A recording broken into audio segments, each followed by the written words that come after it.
Hey guys, what's up? Am I a little bright? It's a little bright. Let's see if we can. Seems okay. How you been? It has been a couple of weeks since I worked on a video last. Things have been busy around here, but it's good to talk to you guys again. And I know we last left off on the questions that I hoped you guys would bring to me. And I've got a few, so I wanted to talk about them.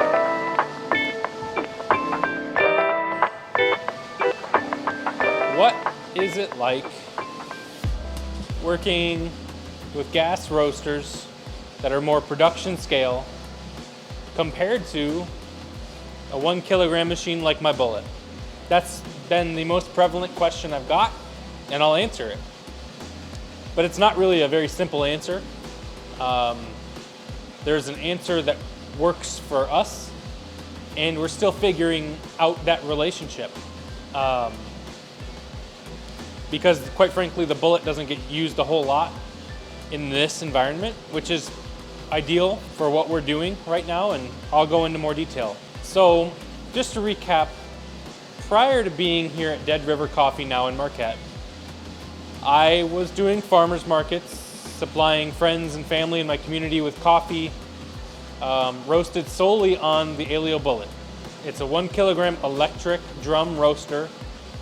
Fantastic machine for anybody who wants to step up and away from your sub $1,000 machines that are really geared towards home roasting. The Bullet is a perfectly positioned transitional machine for people who are trying to scale up from home roasting and into some type of production. Excuse me if I check every once in a while. I'm roasting for the rest of the day here, so I'm just watching temperatures. So yeah, the Bullet, wonderful transitional machine, workhorse for, I was doing 800 gram batches. That got me about three 8-ounce bags per batch. That kind of repetition over a day's period, 15-minute roast, got me lots of coffee at the end of the day. For a self-employed person providing coffee to farmers markets and things of that nature, it was great. I had a really, really good run. I think I had crossed 1,000 batches on the Bullet before I got hired here. And so now the Bullet lives over there on another table where I do my sampling, and the 10 kilogram is here and the 5 kilogram is at our shop in Marquette. I am in Negaunee. So the relationship between the Bullet and these two machines is more ideal now for a scenario where, let's say we want to try a new coffee. We already offer about a dozen different options here at Dead River Coffee that are on pretty much always. But let's say we want to sample something new, like we recently had to do with a new account we're getting in. We're doing a coffee that is new to us. We allowed this new account holder to come in and taste with us. We got some samples that we thought would be a good fit for this account and for us to carry on as an individual option in the shop as well. I roasted about a 450 gram batch, I roasted a 450 gram batch on the Bullet, one shot, but I had practiced 450 gram batches on the Bullet a few times with a couple of the coffees that we currently have, like our Brazil, our Ethiopia Sidamo, and I got them to match up in taste what we should expect from a roast curve, what we should expect and hope for if we were to take it from that to the big roasters. So anyway, 450 gram batches of this new thing that we wanted to sample, and we did. It tasted great. We tasted it over periods of a few days. Fantastic. It developed well. It was received well. And then the idea is to take that roast curve, look at it, look at the numbers on roast time, the software, look at how the curve behaves, look at the ROR, look at the charge temp, look at the end temp, and do my best to replicate that curve on the big machine. I did this with a Honduras coffee just today. Let me take a break for a minute. I gotta watch this because it's gonna drop soon. Now, the 5 kilogram in the cafe actually does not have any software compatibility whatsoever. There is no cable that you can plug in. There's no interface for it.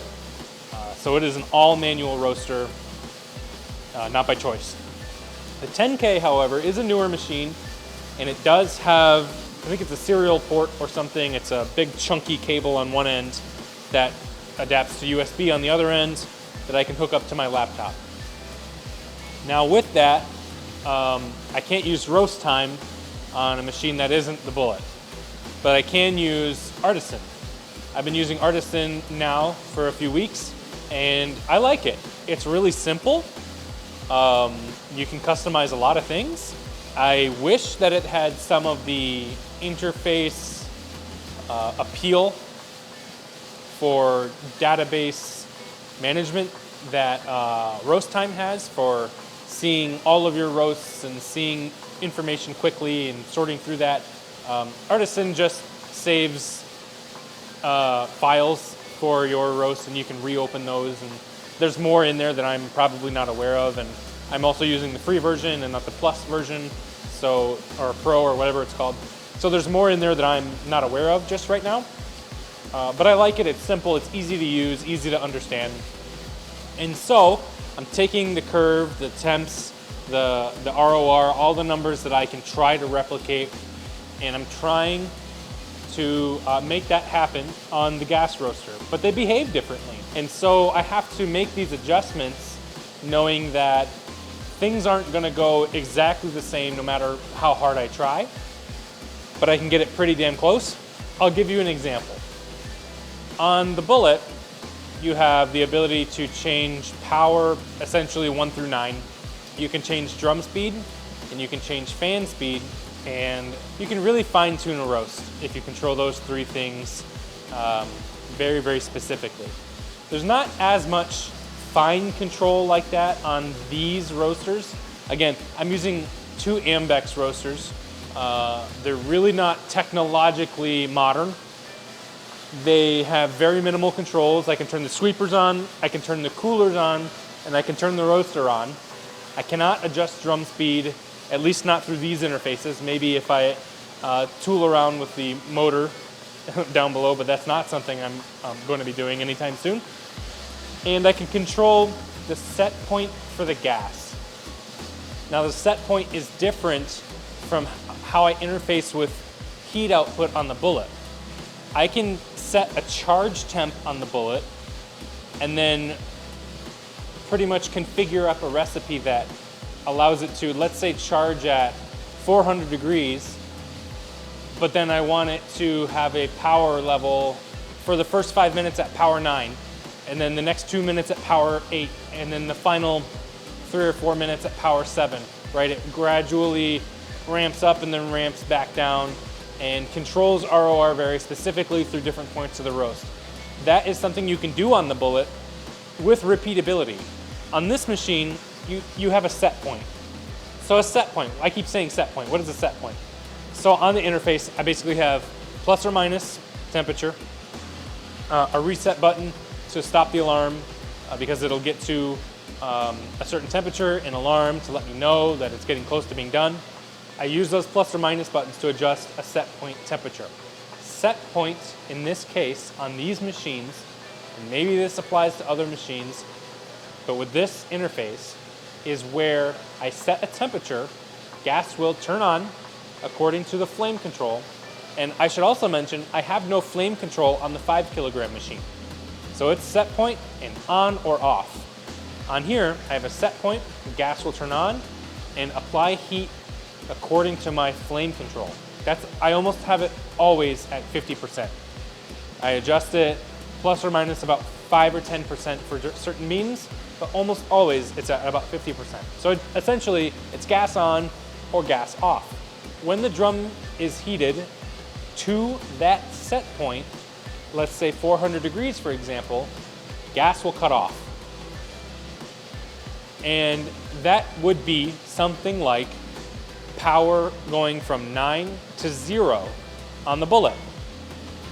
Let me drop these beans into the bucket real quick. Let's say I want my charge temp to be higher than my set point, which is the gas cutoff time during roast. I can set that set point to 420 degrees, charge, roast, and then if I don't do anything, that set point remains at 420 degrees. So as you know, beans drop into the roaster from here down, right there. They come down here in the drum, rotate, and as those cool beans enter the drum, it's gonna bring temperatures down. So then it's gonna come down, your curve's gonna go, it's gonna plummet, and then start to rise, right? That's how all curves essentially work. If I do nothing, that set point is still at 420 degrees. But let's say that I don't want my end cutoff time to be 420 degrees. Well, I'm gonna have to adjust that set point during the roast to cut that gas off sooner or later, depending on what I'm looking for. Now, you might already be thinking what might happen if you get to that 420 degrees and gas cuts off. How does it behave? Well, here with our recipes and how I've been taught, the terminology is allowing the temperatures to float. They will float away from that set point after gas cuts off for a short amount of time. We're talking a period of maybe 2, 3, or 4 minutes where even though the gas is off, the radiant heat, the exhaust temperature, so the air is still a bit hotter than the beans are. And so what's gonna happen is they'll reach equilibrium after a few minutes. It'll continue to bring the bean temperature up or float up for a few minutes. So let's say the gas cuts off at 420 degrees. That equilibrium over a little bit more time might have the bean temperature come up, for example, another 10 degrees. Excuse me. So it might mean that your ROR, well, it does mean that when that gas cuts off, immediately your ROR tanks. Your rate of rise starts to go down. And so you'll see it, if you're watching it on your laptop, on the software, you'll see it go from, let's say 10, gas cuts off, you'll see it plummet. 8, 6, 4, and then eventually 0. And there's this cross point where equilibrium happens, and then your ROR is negative, which means your temperatures are actually gonna go down, your bean temperature. And you ideally don't want to still be roasting when that happens. So the trick with these gas roasters versus electric is finding where that equilibrium temperature is, making sure the beans are well developed at that point or really close to it, so that you're not hitting equilibrium, looking at the beans going, oh shoot, those aren't developed quite well yet. I need more time with heat. But if your ROR is already negative, you're just cooling down your beans at that point. You're not roasting anymore. So you need to take what you know about what you like from those beans, or this is what we do. We take what we've learned from our sampling, what we know from temperatures and curves and ROR and everything from the sample roast, apply what we can to make them behave similarly so that the roast curve comes out similarly. And then we need to cross-check that with how the beans look and taste. And so far, that's going well. That was a lot of words to essentially explain, do it there, look at it, taste it, and then try to replicate there. But there really is operational differences to get to the same place. Currently I'm roasting a Mexico bean that needs to get to roughly 450 to 455 degrees to make our dark roast, which is our Northern Nighthawk. In this case, my set point here is about 436. gas will cut off and it'll float 10 to 15 degrees higher than that 436 point. And then once it hits that 455-ish and I'm seeing the oil on the beans, I dump them. Anyway, so for that question, what's it like going from the bullet to a bigger gas roaster? It's not that hard. As long as you understand the fundamentals of roasting, the technical stuff is the easy stuff, right? It's just trial and error a little bit. And yeah, you're gonna be aware that error on a 10K is 10x the scale of an error on the bullet, but that's the price you pay for reaching what you want in production. Ideally, you get it on the first shot. And that happened today. I roasted the Honduras on the bullet a week ago. We did 2 batches. We tasted, we liked the second batch. We took the numbers. I replicated this morning. I dropped the batch at the right number. Came out pretty great. It's got the qualities we were looking for. I tasted it on today's day 0 though, so I tasted it. It's not perfect, but the last one wasn't perfect until about day 3 anyway. So we'll taste it again in day 3. If I need to make an adjustment, I have an idea of what way that'll have to go. That's how it goes. It doesn't really get any more difficult than that. The difficulties really just come up in the subtleties. And it's been fun learning that. I didn't make a video right away to explain that because I needed to work with these machines to make sure that I wasn't talking out of my ass. That is how it's working for us. That Honduras is making its way back very, very soon. Check on deadrivercoffee.com. It may be there by the time this video is out. It is my favorite of those that we have stocked. It is wonderful. Milk chocolate, raspberry, bright, vibrant. It is wonderful. Anyway, we're at 451 degrees. I'm gonna check this.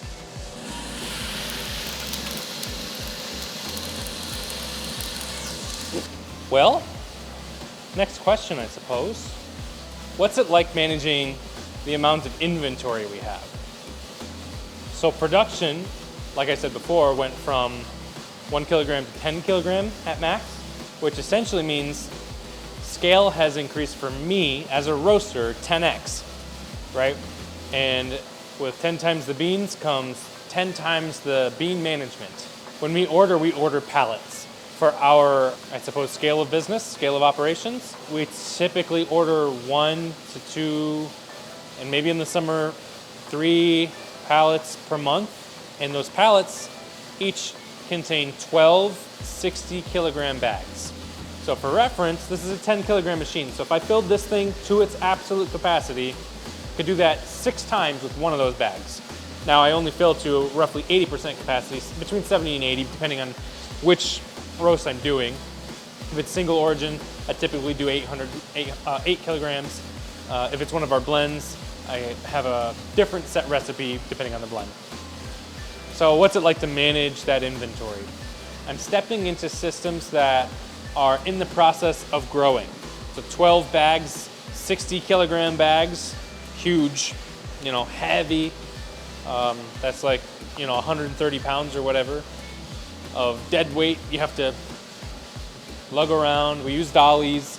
We have dollies to help us move all our bags, so I'm not carrying 130 pounds. Sometimes I do have to drag positionally, reposition some things. And in the cafe in Marquette, we do still roast there. We are in the middle of figuring out how to more efficiently use my time as a roaster, because there's other things I can be doing that isn't just roasting. How do we do more roasting out here to roast efficiently so that I can be doing other cool, creative, community-focused things? So we get our pallet dropped in Marquette. All 12 bags will be unloaded into a holding area, essentially, beside our cafe. It's like in a hallway just outside our front doors in the building that we operate in. And so if you walk into Dead River Coffee, in one of our entrances, you'll walk by all of our green coffee. 60 kilogram bags will be laying there. for you to look at, walk by. You smell green coffee as you walk in. And then in the cafe, beside the roaster, I'll have anywhere from 4 to 6 or 7 bags of green coffee open for operation on the 5 kilogram. And that's nice to be able to do inside the roastery, inside the cafe, so people can see the process. I can talk to people as it's happening. Kids love to come see what's going on. Everybody loves to check out the roasting process.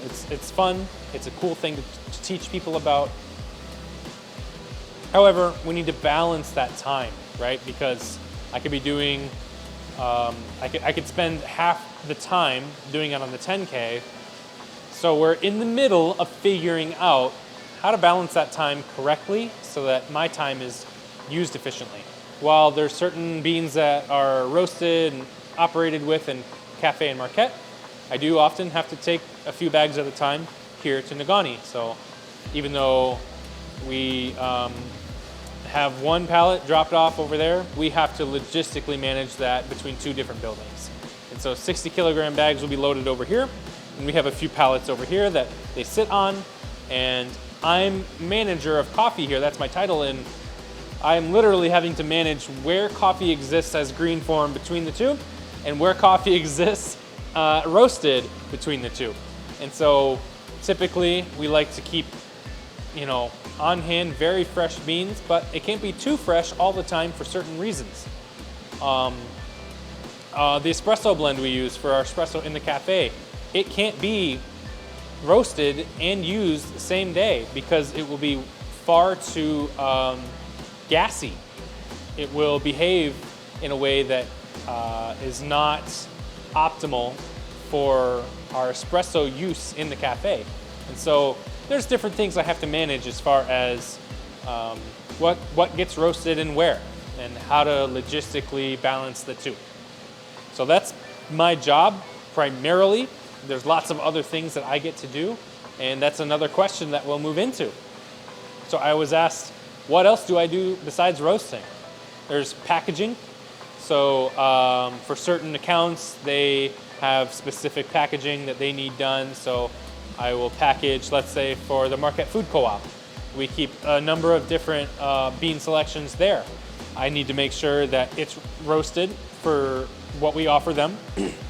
They'll order specific things that they're low on. I'll take that order, I'll roast it. If it's maybe already roasted, I need to package it. I gotta drop these beans. So I'll package it. Actually, I need to be writing some labels too. So we have stamps, I write on some bags, heat sealing, a lot of things I actually was doing before working here. Not too big a difference as far as my day-to-day operation goes. There's creative outlets I have within my job as well that are just really awesome that I get to have.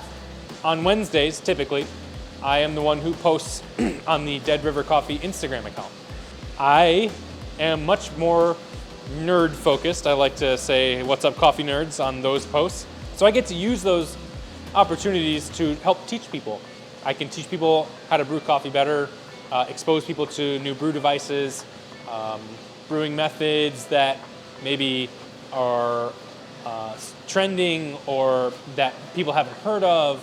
Right now, I'm going through all of our bean selections, which is an opportunity to teach people about certain things like origin, why origin matters, what influences origin has, or what influences our roast has. I got to teach people today about Tanzania peaberry and what peaberry means, and a peaberry's relationship to Tanzania. Just all kinds of cool, nerdy, technical stuff that otherwise doesn't get posted on the Dead River Coffee socials very often, because that's what I'm passionate about. So I can bring that to the table and help educate the community and everybody who wants to, follow that account and receive my nerdiness, they can. So I get that as a creative outlet. I am able to have some say about how coffees can be roasted, about opportunities a certain bean has to improve. So I can help tweak stuff. I have the ability to make videos for Dead River Coffee when the time is right. I have a trip coming up, hopefully very soon, that I'm really, really excited about. That maybe I'll get to make a video or multiple videos on to take you guys with us. And if you can guess where that might be, why don't you leave it in the comment below. I have the ability to do content creation in other ways. Do photo shoots with baristas making drinks and product photos and customer engagement photos. I'm able to use my skills in a lot of different ways, and it feels really good to be able to do that. It benefits Dead River Coffee, it benefits the community, it makes me feel good being able to do that. That's you know, what more could I really ask for? The only other thing that leaves me doing is tasting coffee. I get to taste any coffee I want in the shop. It is my job to ensure the quality is there. And so we have a couple different systems in place, and I guess I'll explain those. How do I ensure quality in the shop? Well, when I first got in mid-December, it was all about observation and doing my best to gain all the necessary perspective as fast as I possibly could. And I did that, and I understood what the roast should taste like, all of them. I took a lot of notes, I did a lot of taste comparisons, charting, and that's something that I've been able to bring to the table to teach baristas how to do. We used to do this at the house back in Charlevoix all the time, bring people over. I'd give people flavor wheels, you know, tasting notes, and encourage them to taste coffee and tell me how it tastes and write down the way that they think a coffee tastes using the best vocabulary they can. And that's something that wasn't super regular, at least on paper, at Dead River until I came along. So I showed them how I charted coffee, how I wrote down taste notes, and how I express language of coffee. And that changes depending on what kind of conversations you're having, your expectations for coffee. And so once I gained an expectation of all of our coffees and understood how to roast them all to meet those expectations, we were then able to start implementing our own version of charting. And we use these books, they're little handbooks, they're from the 33 book company. I don't remember the exact name, but I could post a picture or a link or something to show you which ones we use, because you could buy them too. They're these little pocket handbooks essentially, and they have flavor wheels, they have notes where you can write taste notes, method, you know, anything that pertains to brewing that coffee and where it came from and pertinent information around that bean. There's room for it. It's really awesome because at the shop, I can sit down with a barista for a minute or two. I'll brew some coffee up. They might be busy. I'll brew something up. They'll get through some customers, and maybe they'll have 60 seconds of downtime after they've wrapped up their sale or cleaned up whatever they needed to clean up. They'll grab a spoon, they'll taste, they'll grab their book and pin down some points on the flavor wheel and talk about taste notes together. That's how I ensure quality, because they know how the coffee should taste. They get to talk with me so that we can calibrate our vocabulary and get an understanding of the way we need to talk about our coffee, so that we're all on the same page when we try to describe those coffees to customers who haven't yet had those coffees. And it makes everything much easier when you're trying to quality check, right? So that's one thing I'm doing often, 2, 3, 4, 5 times a day in the shop. First thing I try to do when I get in for the day is taste a coffee, chart it down. So we have a coffee of the week. This is not customer facing. This is for employees and myself to taste something on rotation. So I make sure all the baristas have at least one moment to taste a specific coffee every week, and it changes every week, so that hopefully by the end of those 12 or 13 weeks, we'll have tasted them all, and we'll just keep going. And that's how we check our quality. I thought it would be interesting to tell you guys about my working with blends because, as you may know, over the course of my couple of years now roasting coffee, I don't or didn't have a lot of experience at all with blending coffee. I've read a lot about it, and now I've done it since I've been here mid-December. It is now mid-February. But prior to me being here, I really only very lightly experimented with blends in a couple different ways, and these are the two ways I read about it. There is the roast separately and blend together when you're ready to brew method, and then there is the roast together method. And from what I could gather, there is not concrete factual data to say one is better than the other. There is, however, ways that are best for you as a home roaster, for me as a production roaster now. There's always a best way to do something for you.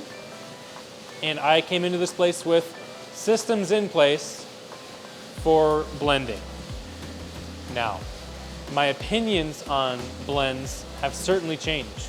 I probably was a little too snobby about single origin being superior because when I got to Dead River and I tasted the Dead River blend and Harbor Girl specifically, those two,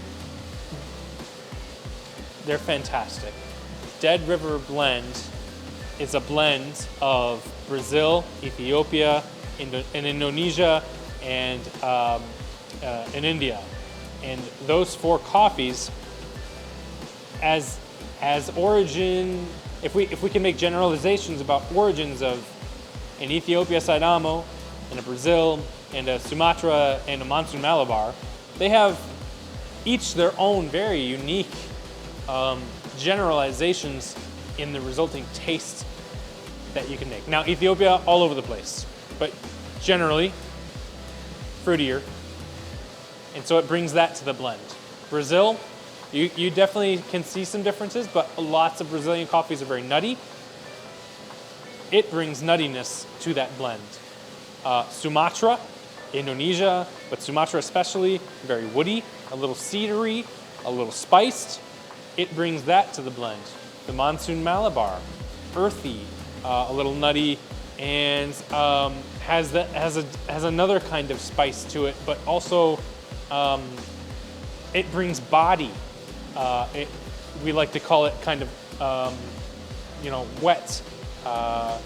It brings a roundedness, the opposite of bright. It pulls everything together a little bit. And so when you pull all of these four into this Dead River blend, you get an extremely well-rounded, balanced, resulting cup. And this was fortified when I charted it for the first time. It was almost a perfect circle on the flavor wheel.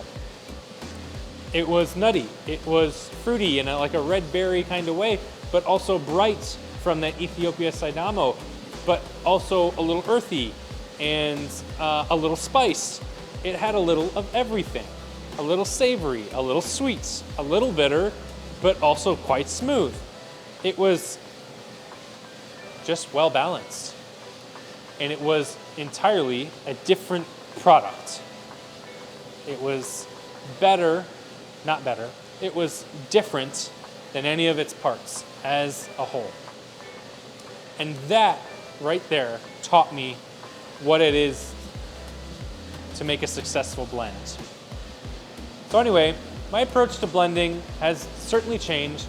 I've grown to appreciate blends that are done successfully and not be too scared of a blend at a different shop. If I were to come across a blend, I'd love to know the details of the components of the blend and what those could be bringing to the blend as a whole. But a blend is not scary. A blend can be great. Oh, what else did I have? Oh, am I gonna continue doing coffee outdoors? Coffee anywhere? Yes, absolutely. I live in the UP. Of course. I've got so much opportunity for hiking, camping, photography, So yes, absolutely, I will continue the Coffee Anywhere series. And I gotta drop this coffee into the bucket, so give me 1 second. Another question I got asked was, what's it like living back up in the area? Just in general, thanks for the checkup, by the way. It's been awesome. I was able to get out with the camera for the first time since being here in 2 months. I hiked the Al Qual recreation area. I only did about maybe a mile and a half out, and then about the same distance back, but I diverted to get to one of the scenic overlooks, which is fantastic. You can overlook Teal Lake in between Ishpeming and Negaunee, and that's going to be a place I probably visit frequently. I'd love to see it through the seasons. There's so much in the UP, in this area, just in Marquette County, that I love. Natural areas like that, places to hike, Lake Shore, Lake Superior is amazing. Lots to appreciate, but lots of businesses too. We've got lots of coffee shops in the area that aren't Dead River too.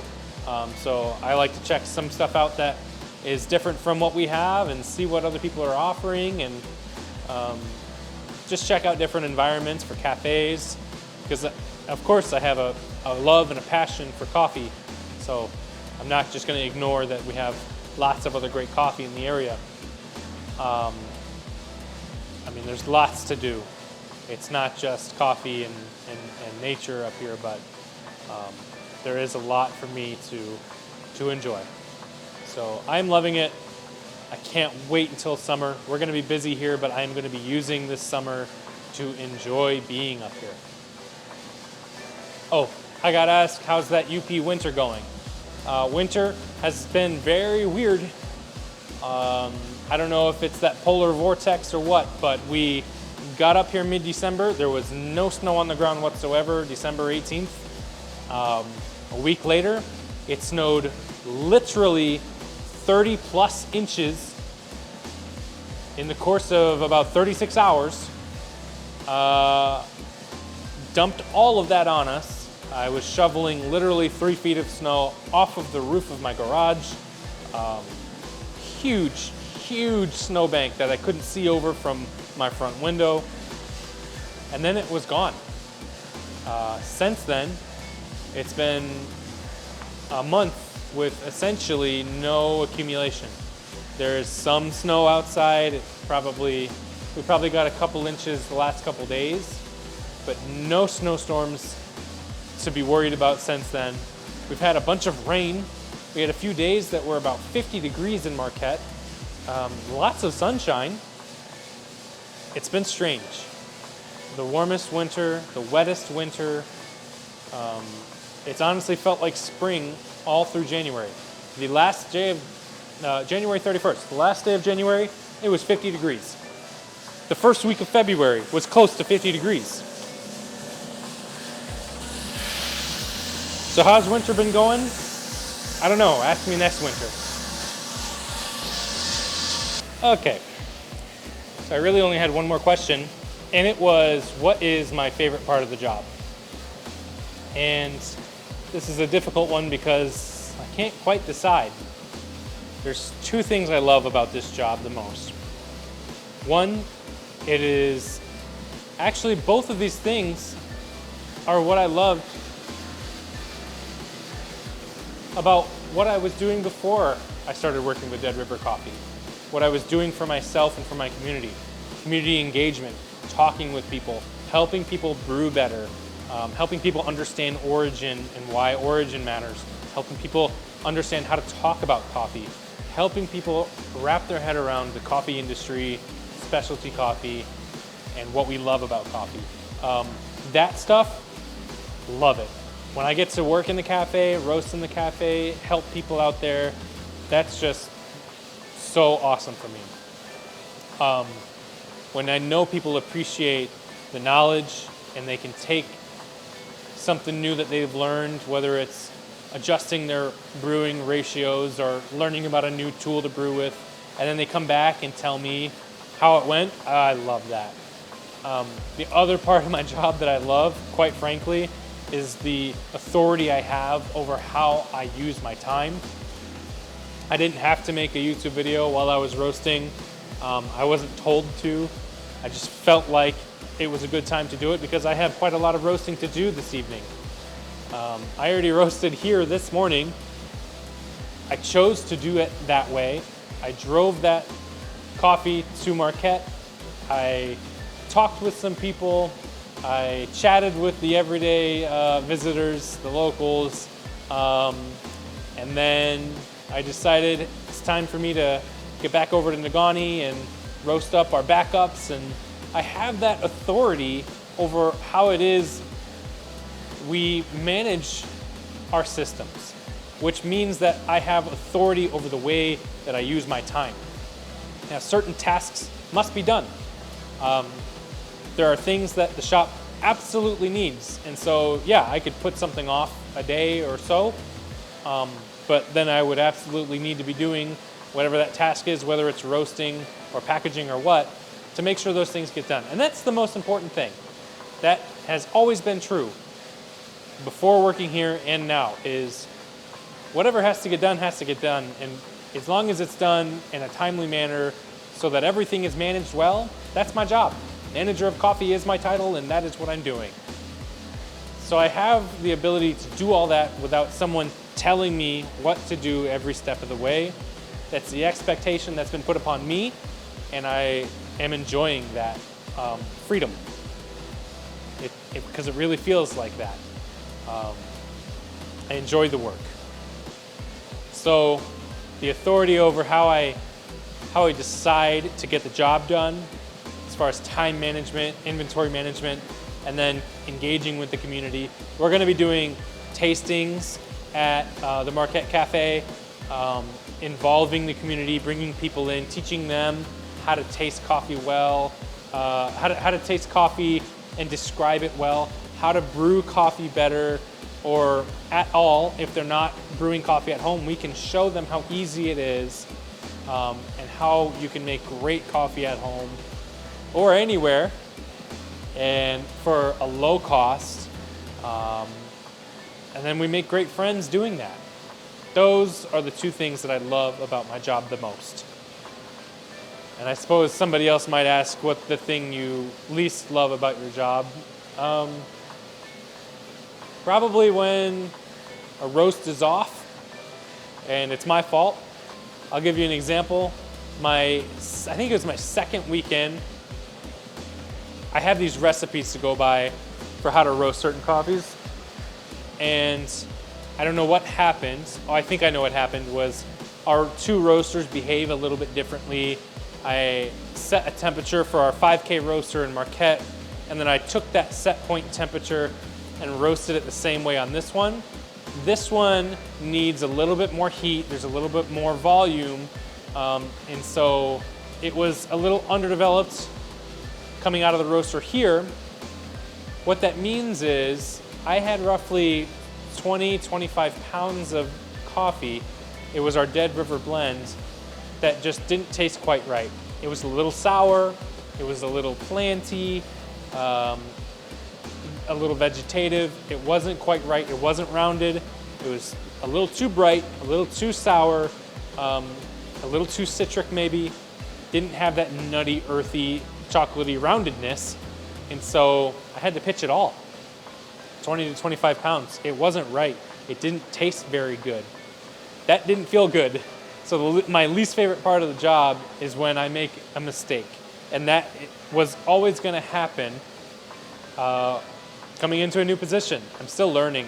I'm sure that if you hired any other roaster, it would take them months to really understand exactly how things should go. And I'm human. I'm going to make a mistake. I wouldn't have known right away that those two were going to behave quite that differently and the resulting taste would be so different. Now I know, and I've adjusted. And I think we're back on track, and I'm sure mistakes are going to happen again.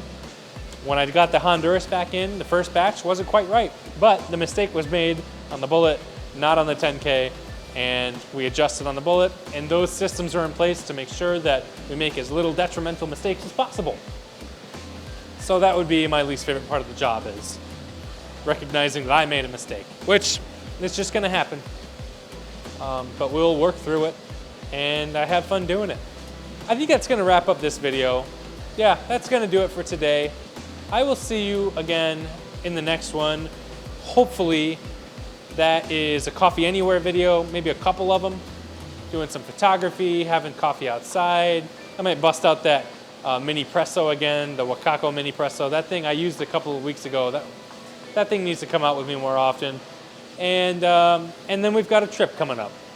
If you know what's coming up soon and can guess where that might be for us, leave a comment below. I don't know if I'll tell you you're right or wrong, but it's gonna be a good time if we manage to go. That's gonna do it. Thanks for watching. If you have any more questions, leave them down below. I probably won't make another one of these videos, but I will try my best to answer them, maybe in a series of Instagram stories or something. How about that? See you guys next time. Thanks for watching. Bye-bye.